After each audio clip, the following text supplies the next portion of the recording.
இந்த நல்ல விழா செந்தமிழன் சீமானவர்களுக்கும் இந்த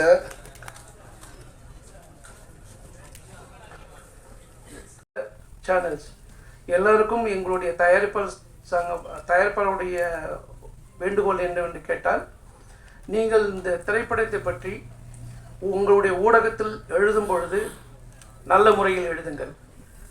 ஏனென்று கேட்டால், உங்களுடைய எழுத்து என்பது மற்றவர்களுடைய வெற்றியாக கொள்ளப்படும். இந்த வகையில் தயாரிப்பாளர் அங்கு வேண்டிக் கொள்வது, விகே ப்ரொடக்ஷன் என்பது பார்த்தா ஒரு இண்டிவிஜுவல் ப்ரொடக்ஷன் கிடையாது. It's a crowd funding movement. இனிஷியலாக தயாரிப்பாளர் பார்த்தனாக்கா ஒரு 5 பேர் தான் பேரில் போட்டிருப்பாங்க. இதுக்கு பின்னாடி பார்த்தா சற்றேறக்குறைய ஒரு 1000 பேர் ஃபண்ட் பண்ணியிருக்காங்க இந்த படத்துக்கு. இது ஒரு முயற்சி. எதுக்கு நான் அதை சொல்கிறேன்னாக்கா, இயக்குனர் கௌதமனியுடைய நண்பர் ஒரு 3 ஆண்டுகளுக்கு முன்பு எல்லாருக்கும் என்னுடைய மனமார்ந்த வாழ்த்துக்கள். மாறி மாறி எடிட் பண்ண எடிட்டருக்கு என்னுடைய ஒரு சேலஞ்சாக எடுத்துக்கிட்ட எடிட்டருக்கு என்னுடைய வாழ்த்துக்கள். ஒரு பகுதியில் வாழ்ந்து ஒரு அரசியல் கட்சி பின்புலத்தில் தமிழ்நாட்டுக்கு அறிமுகமான ஒரு மனிதனுடைய கதை. அதில் சில கதாபாத்திரங்கள் சில கதையை காட்சியாக சொல்ல முடியாது. ஏதோ ஒரு கேரக்டர் மூலமாக அந்த கதையை நகர்த்திக்கிட்டே போகணும். அது சில டைரக்ஷன் உத்தியில் அது ஒரு விதமான உத்தி. அதுதான் அந்த மாதிரியான ஒரு கதாபாத்திரம் தான் என்னுடைய கதாபாத்திரம். பெரும்பாலும் காவல்துறை அப்படின்னா ஐபிஎஸ் அல்லது டிஜிபி, அந்த பெரிய ஐபிஎஸ் லெவலில் இருக்கிறவங்க, அல்லது டிஎஸ்பி, எஸ்பி அதை மாதிரி பார்ப்பாங்க. பட் கிரவுண்ட் ரியாலிட்டியில் அந்த கான்ஸ்டபிள் கேரக்டர்ஸ் நிறையா ப்ளே பண்ணோம். அதிகாரிகளுக்கும் விசுவாசமாக இருக்கணும், லோக்கல் இருக்கவங்களோடையும் ஒத்து போகணும், உளவும் பார்க்கணும், உளவும் சொல்லக்கூடாது, ரகசியமாக இருக்கணும், ரகசியத்தையும் சொல்லணும். இப்படி ஊடக நண்பர்களுக்கு நன்றி. இன்றைக்கு ஊடக நண்பர்களும் பத்திரிகையாளர் தான் உண்மையான ப்ரொடியூசர். நம்மளை பூஸ்ட் பண்ணணும்ல, ஆள் பாதி ஆடை பாதி எடுத்துட்டா மட்டும் போதாது, அது எல்லா மக்கள்கிட்டும் கொண்டு போய் சேர்றதுக்கு அவங்க தான் இப்போ இனிமேல் அடுத்த முதலாளி. அவங்க தான் என்னெல்லாம் பத்திரிகையாளர் தான் தூக்கி விட்டாங்க, ஓஹோன்னு தள்ளி விட்டாங்க ரொம்ப எல்லாம். நெல்லை சுந்தரராஜன் போன்ற அவங்கெல்லாம் அது மாதிரி நீ நினைச்சா 50% 100% ஆகிடலாம். அந்த வகையில் முதல்ல அவங்களுக்கு வணக்கம் சொல்லிக்கிறேன். இங்கே பேசும்பொழுது தயாரிப்பாளர் ஒருத்தர் பேசினார், ஒரு கூட்டு முயற்சின்னு சொன்னார். நான் கூடி வாழ்ந்தால் கோடி நன்மைன்னு ஏன் படம் பேர் பேச்சேன் தெரியுமா? ஒன்றா இருக்க கற்றுக்குன்னு ஏன் வச்சேன்னு தெரியுமா? திருப்பி அதையே ஏன் சொல்கிறேன்னா, சொந்த பந்தங்களும் ஒன்றா இருக்க மாட்டான், பாதியில் சண்டை போட்டு போயிடுறான்.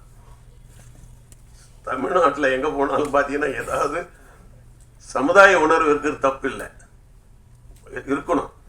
இல்லைன்னா நீ எப்படி தமிழன் நான் கண்டுபிடிக்கிறது? சமுதாய உணர்வு கண்டிப்பாக இருக்கணும். சமுதாயம் வேற, ஜாதி வேற. நான் மறுபடியும் சொல்கிறேன், சமுதாயம் என்பது வேற, ஜாதி என்பது. சமுதாயம்னா என்னன்னா, நான் யார் தெரியுமா, எங்கள் அப்பா யார் தெரியுமா, என் பாட்டன் யார் தெரியுமா, இந்த மண்ணில் இவன் தான் இதை கட்டினான்னு சொல்கிறது சமுதாயம். சாதி என்றது என்ன தெரியுமா, இவனோட நான் பெரிய ஆள், என்னோட இவனுக்கு கொம்பு வலிச்சிக்குன்னு சொல்கிறது. சாதி தமிழ்நாட்டை அழித்து விடும், சமுதாயம் தமிழ்நாட்டை வாழ வைக்கும். சமுதாய உணர்வு தேவை, இல்லை நீ தமிழ்னு கண்டுபிடிக்க முடியாதுல்ல. அதனால ஒரு சமுதாய உணர்வோடு இருக்கக்கூடியவர் தான் தம்பி. என் முதற்கண் வணக்கம். திரைப்படம் அப்படின்றது எங்களுக்கு ரொம்ப புதிது. இந்த விகே அப்படின்ற நாங்கள்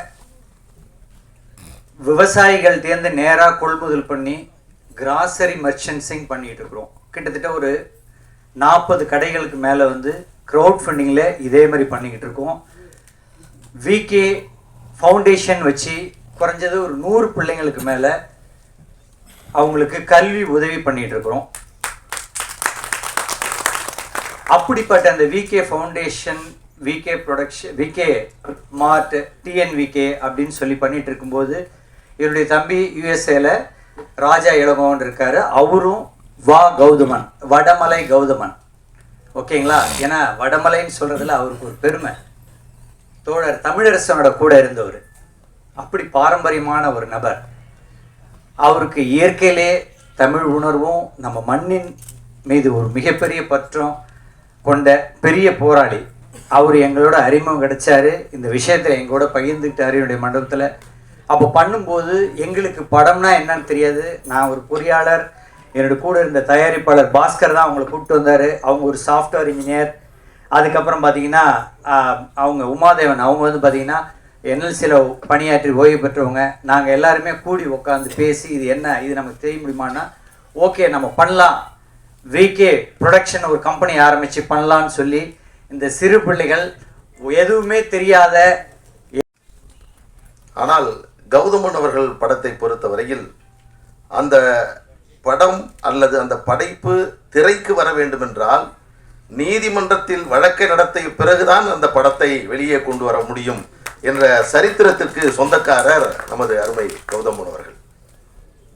சந்தனக்காடு என்ற தொடரை மக்கள் தொலைக்காட்சியில் எடுப்பதற்காக அவர் எடுத்தார். அற்புதமான ஒரு தொடர், எல்லோராலும் பேசப்பட்ட அந்த தொடர்.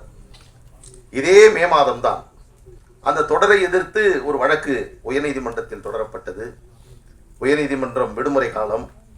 அப்பொழுது நீதியரசர் ஜோதிமணி அவர்கள் அவருடைய வீட்டிலே அந்த வழக்கை நடத்தினோம்.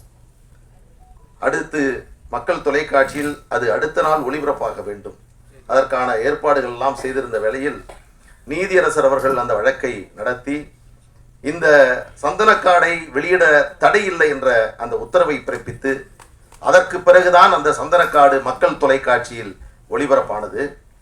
அந்த வழக்கினுடைய தீர்ப்பு இன்றைக்கு இருக்கக்கூடிய வழக்கறிஞர் அலுவலகங்களில் இருக்கக்கூடிய சட்ட புத்தகங்களில் அந்த தீர்ப்பு இடம்பெற்றது. இந்த திரைப்படமும் கூட நீதிமன்றத்தினுடைய படிகளுக்கு சென்று அதற்கு பிறகுதான் உங்கள் முன்னால் இன்றைக்கு இருந்து கொண்டிருக்கிறோம். இந்த படத்தில் படையாண்ட மாவீரா என்று சொல்லுகின்ற வாழ்த்துக்களை தெரிவித்துக் கொள்கிறேன். நிறைய பேர் பேசுறதுக்காக காத்திருக்காங்க. அண்ணனை பற்றி சொல்றதுக்கு ரொம்ப எளிமையாக சொல்லணும்னா எப்பவுமே வந்து ஒரு உணர்ச்சி பிளம்பாக இருக்கக்கூடியவர். அதற்கு சாட்சி வந்து யாருமே இந்த கோணத்தில் யோசிக்கவே முடியாத ஒரு போராட்டத்தை வந்து நடத்தினார். கிண்டி மேம்பாலத்தில் ஒரு பூட்டு போட்டது. அதை வந்து இப்படி ஒரு ஐடியாவை எப்படி யோசிச்சாரு, அது சங்கிலியெல்லாம் கொண்டு போய் எப்படி அதை பூட்டை போட்டாரு அப்படிங்கிறது இன்னும் ஆச்சரியமானது. அப்படி ஒரு ஸ்தம்பிக்க வைக்கக்கூடிய ஒரு மிகச்சிறந்த போராட்டக்காரராகவும் இன்று மிகச்சிறந்த திரைக்கலைஞராகவும் அவரை வந்து திரைப்படத்தில் வந்து கதாநாயகனாக பார்க்குறது ரொம்ப மகிழ்ச்சியாக இருக்குது. திரைப்படம் நிச்சயமாக வெற்றி அடைய வேண்டும். வாழ்த்துக்கள். நன்றி, வணக்கம். எப்படி இன்னொரு மக்களுக்கு பக்கத்தில் இருக்கிற கிராமத்திற்கு எவ்வளோ பெரிய சேதத்தை உருவாக்குகிறது அப்படிங்கிறது தான் இந்த எல்லா இடங்களையும் நம்ம பார்க்க காண கிடைக்காத ஒன்று. ஸ்டெர்லைட் ஆலை இருக்குது, நிலக்கரி சுரங்க ஆலை இருக்கிறது அப்படின்னு நம்ம அந்த ஆலை இல்லாத ஒரு சென்னை போன்ற ஒரு நகரத்தில் இருக்கிற போது இந்த ஆலை இருக்கிற ஒரு நகரத்தின் அருகே இருக்கிற கிராமங்கள் அந்த விவசாய நிலம் எப்படி பாதிக்கப்படுகிறது என்பதை மிகவும் அழுத்தம் திருத்தமாக பிரம்மாண்டமாகவும் உணர்வுபூர்வமாகவும் இந்த படம் பேசுகிறது. இதை தாண்டி எனக்கு இந்த படத்தில் ரொம்ப பிடிச்சது வந்து தமிழ் கௌதமன். தமிழை நான் மேடைக்கு அழைக்கணும்னு ஆசைப்படுறேன்.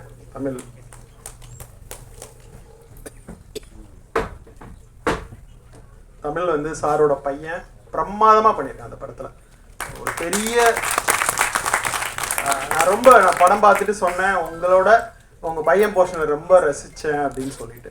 ஏன்னா நான் வந்து இந்தியன் படத்தில் வந்து ஒரு ரோலுக்கு வந்து ஒரு பையன் வேணும் அப்படின்னு கேட்டப்ப வந்து சங்கர் சார்கிட்ட சொன்னேன், இந்த மாதிரி வந்து கௌதமன் சாரோட பையன் இருக்கான், பிரமாதமாக பண்ணுவான் அப்படின்னு சொல்லிட்டு ஃபோட்டோலாம் காமிச்சேன்.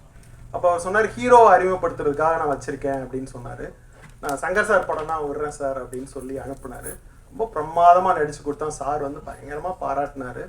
ஸோ இப்போ இந்த படத்தில் வந்து மிக பிரமாதமாக அவன் வர்ற போர்ஷனை அவ்வளோ மண்ணும் மனத்தோட ரொம்ப பிரமாதமாக அவ்வளோ அழகாக இருக்குது. இப்போ இட்லி கடை படத்துலையும் பண்ணுறான். விரைவில் ஒரு பெரிய தமிழ் மண்ணின் கதாநாயகனாக வருவதற்கான எல்லா கூறுகளோடு அந்த டெடிகேஷன் எல்லாமே இருக்குது. ஸோ தமிழை நான் மனமாற வாழ்த்துக்கிறேன். இந்த படம் வெற்றியடைய மனமார்ந்த வாழ்த்துக்கள். இந்த படத்துக்கு இணைஞ்சதுக்கு வந்து மிகப்பெரிய காரணம் என்னன்னாச்சுன்னா, அவர் எனக்கு ஒரு நண்பர். அது இல்லாமல் ஒரு முக்கியமான விஷயம் சொல்லணும். என்ன அப்படின்னாச்சுன்னா, நான் மதுரையில் நாடோடிகள் 2ன்னு ஒரு படம் ஷூட் பண்ணிக்கிட்டு இருக்கிறப்போ ஒரு மிகப்பெரிய போராட்டம் தூத்துக்குடியில். அந்த போராட்டத்தில் என்னுடைய குடும்பத்திலிருந்து ஒருத்தர் இறந்துட்டாங்க. இப்போது நான் அங்கே போயிட்டேன். போனதுக்கப்புறம் நம்மளை சுற்றி இருக்கிறவங்ககிட்ட யாருக்கிட்டையுமே பேச முடியலை. யாராவது ஒரு தோள் கிடைக்காதா நம்ம பேசுகிறதுக்கு? ஏன்னா நம்ம அங்கே அங்கே அங்கே போய் நிற்கிறப்போ யாரையுமே பார்க்க முடியலை, பக்கத்தில் நெருங்க முடியாத ஒரு நிகழ்வு. பேசுறதுக்கு ஆள் இல்லை, தோள் கொடுத்து அழுகிறதுக்கு ஒரு தோள் கூட இல்லைங்க. அந்த நேரத்தில் முதல்ல வீறி பீறிட்டு வந்த ஒரே ஒரு ஆள் அப்படி யாருன்னா நம்ம கௌதமன் சார் தான். ஸோ யாருமே இல்லாத நேரத்தில் திடீர்னு இப்படி ஒருத்தர் வந்து நிற்கிறாரு அப்படிங்கச்சில் எங்களுக்கெல்லாம் உண்மையிலே ஒரு மிகப்பெரிய சந்தோஷமாக இருந்துச்சு. என்னென்னா கௌதம் சார்ட்டு நானும் அவரும் பழகி ஒரு 20 வருஷம் கேப் இருக்கும். திடீர்னு வந்து நின்னார். வந்து கலவரம் பண்ணுறோம் அப்படின்ட்டு. அனைவருக்கும் வணக்கம்.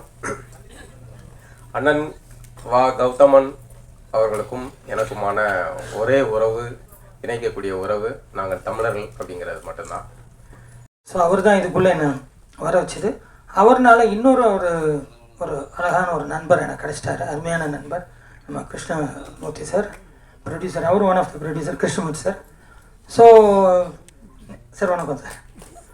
ஸோ அவ்வளோதான். இதுக்கு மேலே அண்ணன் இருக்கும்போது நான் நிறைய பேசலை. ஏன்னா அண்ணன் டைரக்ட் பண்ண படமும் நான் பண்ணேன், அது மட்டும் சொல்லிட்டு ஓடிடுறேன். நான் அண்ணன் கூட வாழ்த்துக்கள் தம்பி இந்த மாதிரி வாழ்த்துக்கள் படம்லாம் பண்ணேன்.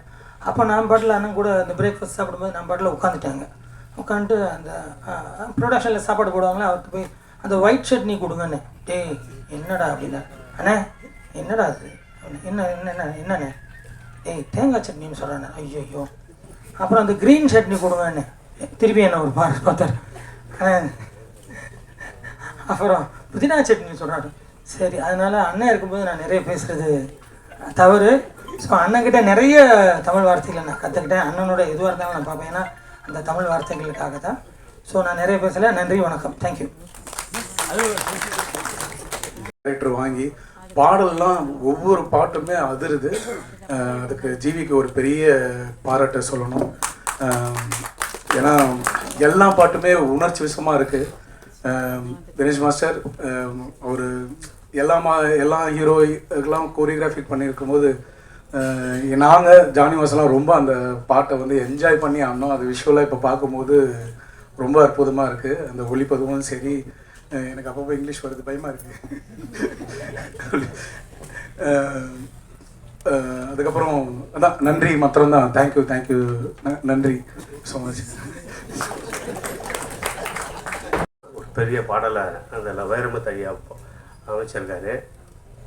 அந்த பாடல் பார்க்கும்போது தெரிஞ்சது ஒரு எழுச்சியான ஒரு பாடல். அது இந்த படம் கண்டிப்பாக வெற்றி அடையன்ற ஒரு நம்பிக்கை எனக்கு அந்த படத்தை பாடல் சில காட்சிகள், சண்டை காட்சிகளில் பார்த்த உடனே தெரிஞ்சது. கண்டிப்பாக அந்த படம் படையாண்டா மாவீரா மாபெரும் வெற்றி அடையும். நன்றி, வணக்கம். நிச்சயமாக தோற்காது, நிச்சயம் ஜெயிக்கும். குறிப்பாக இப்போ சமீப காலமாக தமிழ் திரைப்படத்துறையில் நல்ல மாற்றங்கள் ஏற்பட்டு வந்து கொண்டிருக்கிறது. முதலில் இந்த மேடையில் அமர்ந்திருக்கும் அனைவருக்கும் என்னுடைய மாலை வணக்கத்தை தெரிவித்துக் கொள்கிறேன். குறிப்பாக என்னுடைய அன்பு சகோதரர் சீமான் அவர்களுக்கும், இத்திரைப்படத்தின் தயாரிப்பாளர்களுக்கும், இத்திரைப்படத்தின் ஸ்டண்ட் இயக்குனர் மற்றும் நடன இயக்குனர் அனைவருக்கும், குறிப்பாக இந்த படத்தின் கேமராமேன், எடிட்டர்ஸ், அத்தனை டெக்னீஷியனுக்கும் இந்த என்னுடைய வாழ்த்துக்களையும் நன்றியை தெரிவித்துக் கொள்கிறேன். மற்றும் இத்திரைப்படத்தின் ஊடக பத்திரிகையாளர் மற்றும் ஊடக நண்பர்களுக்கும் என்னுடைய மாலை வணக்கத்தை தெரிவித்துக் கொள்கிறேன். அண்ணன் வி சேகர் அவர்கள் பேசிட்டு ஒன்று இதுக்கு பக்கத்தில் போயிருந்தது, என்ன நம்ம இதாக நம்மளே ரொம்ப நாள் கழிச்சு தான் சினிமா இண்டஸ்ட்ரியில் ஏதோ தம்பி கௌதமுக்காக வந்திருக்கமே பார்த்தா அண்ணன் பேசுறதெல்லாம் கேட்டவுடனே என்ன ஃபங்க்ஷன், என்ன எப்படி பேசணும்னு எல்லாத்தையும் பார்த்துட்டேன். டோட்டலாக அது வந்து எல்லாத்தையும் கொஞ்சம் மாற்றணும் போல இருக்கு. அப்புறம் இந்த படத்தோட தயாரிப்பாளர் நீ தனியாக சங்கம் வச்சுக்கலாம் போல இருக்கு. அது ஒன்று தான் இங்கே கம்மியாக இருக்குது. ஏற்கனவே எத்தனை சங்கம்னு இருக்குது, ஒன்று டேபிள் வந்துட்டு இருக்கு. இது கொஞ்சம் ஸ்ட்ராங் ஆயிரும் போல இருக்கு. அத்தனை ப்ரீஸ் இருக்கு. ஒன்றே ஒன்று சொல்லணும், இங்கே சில பார்ட்னர் வருவாங்க, 2 தயாரிப்பு இருப்பாங்க, சேர்ந்து தயாரிப்பாங்க. ஃபஸ்ட்டு பூஜையில் பார்த்தா இவர் அவருக்கு மாலை போட்டு இவருக்கு மாலை போட்டு கொஞ்சம் குலாவி அப்படின்னு படம் ஆரம்பிக்கும். போக போக பார்த்தா நம்மளை கூட இருக்காங்கல்ல ஒரு தயாரிப்பில் வருவார். அப்போ இயக்குனர் அந்த மூடில் இருப்பார், இதாக இருப்பார். தயாரிப்பு வந்தவுடனே அவர் வணக்கம் எந்திரிச்சு வணக்கம் சொல்லுவார். அடுத்து இன்னொரு பார்ட்னர் வருவார். பார்ட்னர் இருக்குன்னு தமிழில் பங்குதாரர். அண்ணன் மன்னிச்சிருக்கண்ணே, நீங்கள் நிறைய மன்னிப்பு கேட்க வேண்டியிருக்கேன், இது வேறு வழி இல்லை. பங்குதாரர் வருவார். அப்போ அந்த இயக்குனர் அந்த ஷார்ட் வைக்கிற அதில் மூடில் இருப்பார். தயாரிப்பு வரும்போது வணக்கத்துக்கு போயிடுவார். கூட சொல்லுவான். அவர் வரும்போது டேரக்டர் எந்திரிச்சு வணக்கம் சொன்னார். நீங்கள் வரும்போது உட்காந்து சொல்கிறாரு, கொஞ்சம் ஏறும். மறுநாள் இந்த ஃபஸ்ட்டு பங்குதாரர் ஃபஸ்ட்டு வருவார். கதாநாயகி, சார் வாங்க சார், சாப்பிட்டீங்க சார்? சாப்பிட்டோம்மா. அது இன்னொரு பங்குதாரர் அப்புறம் வருவார். அந்த அம்மா இப்போ டைலாக் எல்லாம் மனப்பாடம் பண்ணிக்கிட்டு இருக்கோம். வசனத்தை மன்னிக்கணுமே, எத்தனை மணிக்கு அப்போ லிஸ்ட் போட்டுருக்கோம். வசனத்தை மனப்பாடம் பண்ணிக்கிட்டு இருக்கும்போது இவர் இந்த படத்தை வென்றிருக்காங்க. பல பேர் பல விதமாக பேசுவாங்க. பொதுவாக தமிழில் சொல்லுவாங்க, போராடுகின்ற வரை அவருடைய பிம்பமும் சித்தரிப்பும் வேறு மாதிரி தான் இருக்கும். வன்முறையாளன் வாங்க, ரவுடின்னு சொல்லுவாங்க. ஆனால் அவருடைய போராட்டம் எதை நோக்கி இருக்கிறது, அந்த நோக்கம் வெற்றி அடையும் பொழுது மிகப்பெரிய ஒரு கதாநாயகனாக மாற்றப்படுவார். அப்படி மாற்றப்பட்ட ஒரு கதாநாயகன் தான் நிஜத்தில் வாழ்ந்த மாவீரன் காடுவெட்டியார் அவர்கள். ஒவ்வொரு போராட்டத்திற்கும் ஒரு நியாயம் இருக்கும். NLC என்ற பெரிய நிறுவனம் விவசாயிகளுடைய நெல்லை எல்லாம் பறித்து விளைநிலங்களை பறிக்கும் பொழுது தனி ஒரு மனிதனாக துவங்கப்பட்ட போராட்டம். மருத்துவர் ஐயா என்ற ஒரு ஆளுமை பின்னின்ற பொழுது அந்த போராட்டத்தின் வடிவு இன்று வரை அந்த NLC உடைய வளர்ச்சி திட்டமானது வர முடியாம கைவிடப்பட்டு ஒரு மத்திய அரசாங்கம் விவசாயிகளிடம் பறித்த நிலத்தை திரும்பி கொடுத்து அதற்கான தொகையும் கொடுத்திருக்கிற வரலாறுன்னு சொன்னா இந்த படத்தில் வரக்கூடிய இந்த கதையின் பின்புலம் அது. அவர் எல்லாம் அப்படிதான் சொன்னாங்க. ஆரம்பத்தில் இருக்கின்ற வரை அவரை வன்முறையாளர்னாங்க. எங்களுக்கு இப்போ சமீபத்தில் ஒரு பெரிய ஆச்சரியம். அவர் இருக்கும்போது இந்த பெண்களுக்கு எதிராக நடக்கின்ற கொடுமையை வந்து பேசினார். நம்ம வீட்டு பெண்கள் மீது யாராவது கை வைத்தால் அவர் தலையை வெட்டுங்கன்னாங்க. அன்னைக்கு எல்லாம் ஒரு இப்படி பேசலாமா? ஒரு சட்டமன்ற உறுப்பினர், அவருடன் நானும் சட்டமன்ற உறுப்பினராக இருந்தேன், எனக்கு சட்டமன்ற தலைவராக இருந்தார். ஏன்னா அந்த நிகழ்வை வந்து நான் நினைவு கூற வேண்டும் என்று எனக்கு கூட இருந்தவன். அன்னைக்கு சட்டமன்றத்தில் அத்தனை கட்சிகளும் அவர்களை எதிர்த்து பேசிச்சு. என்ன ஒரு சட்டமன்ற உறுப்பினர் இப்படி பேசுறாருன்ட்டு. கொஞ்ச நாள் கழிச்சு பார்த்தீங்கன்னா பாகுபலி என்ற ஒரு படம் வந்தது. நிஜத்தில் சொன்னவன் வன்முறையாளர் ஆயிட்டான். பாகுபலி என்ற படத்துல இதே டைலாக் அங்க இருக்கக்கூடிய கதாநாயகர் பேசுறார், பெண்கள் மீது கை வைத்தால் வெட்டப்பட. இன்றைக்கு படையாண்ட மாவீரா திரைப்படத்தினுடைய இசை வெளியீட்டு விழாவும் திரை முன்னோட்ட வெளியீட்டு விழாவிற்கு வருகை தந்து சிறப்பித்துக் கொண்டிருக்கக்கூடிய முன்னாள் என்றல்ல தொடர்ந்து பல படங்களை இயக்கிக் கொண்டிருக்கக்கூடிய கௌதமனை அறிமுகப்படுத்திய ஐயா அவர்களுக்கு, சேகர் ஐயா அவர்களுக்கு என்னுடைய பணிவான வணக்கங்களை இந்த நேரத்தில் சமர்ப்பித்துக் கொள்கிறேன். அவரோடு சிவசக்தி பாண்டியன் ஐயா அவர் இங்கே எங்களுடைய சமுதாயத்தை சார்ந்த நீதியரசர், எங்களுக்கெல்லாம் கல்வி வழிகாட்டியாக இருக்கக்கூடிய செங்கல்வராய அறக்கட்டளையினுடைய தலைவராக இருக்கக்கூடிய நீதியரசர் கலையரசன் ஐயா அவர்களை வணங்குவதிலே பெருமகிழ்வு கொள்கிறேன். தமிழகத்திலே தமிழ்நாட்டை தமிழன் ஆள வேண்டும் என்கிற நிலைப்பாட்டோடு புதியதொரு சித்தாந்தத்தை இன்றைக்கு தமிழகத்திலே விதைத்து அதிலே வரலாறு படைத்துக் கொண்டிருக்கக்கூடிய மரியாதைக்குரிய செந்தமிழன் சீமான் அவர்களை வணங்குகிறேன். எனது முன்னாள் கட்சியும் தற்போதைய பாட்டாளி மக்கள் கட்சியினுடைய அன்பு சகோதரர் இளைய சட்டமன்ற உறுப்பினர் அவர்களையும் வணங்குவதிலே பெருமகிழ்வு அடைகிறேன். மற்றும் இங்கே மேடைகளை வீற்றிருக்கக்கூடிய அனைத்து திரையுலக நண்பர்களையும், எங்களோடு இந்த திரைப்படத்தை துவக்குவதற்கு காரணமாக இருந்த கௌதமன் அவர்களை அறிமுகப்படுத்திய திரு கிரியாடெக் பாஸ்கர் அவர்களையும், கிரியாடெக் நான் ஒன்னே மீண்டும் ஒரு மன்னிப்பு கேட்டுக்கிறேன் அதுக்கான, ஏன்னா அவருடைய அடைமொழி அது, அவருடைய அடைமொழி, அவர்களையும் நாங்கள் கூட்டு முயற்சியாக மாவீரன் காடுவெட்டியார் அவருடைய கதையை படமாக்க துணிந்த பொழுது, இன்றைக்கு இந்த நிகழ்விலே வரவில்லை என்றாலும் கூட இதை நாம் செய்து விடுவோம், 3 கோடி ரூபாய் தானே நாம் திரட்டி விடலாம் என்று எங்களை ஊக்கப்படுத்தி தமிழகம் முழுவதும் 42 விமார்ட் விகே மார்ட்களை உருவாக்கிய நீலமேகம் ஐயா அவர்களுக்கு இந்த நேரத்தில் என்னுடைய பணிவான வணக்கத்தை நான் தெரிவித்துக் கொள்கிறேன்.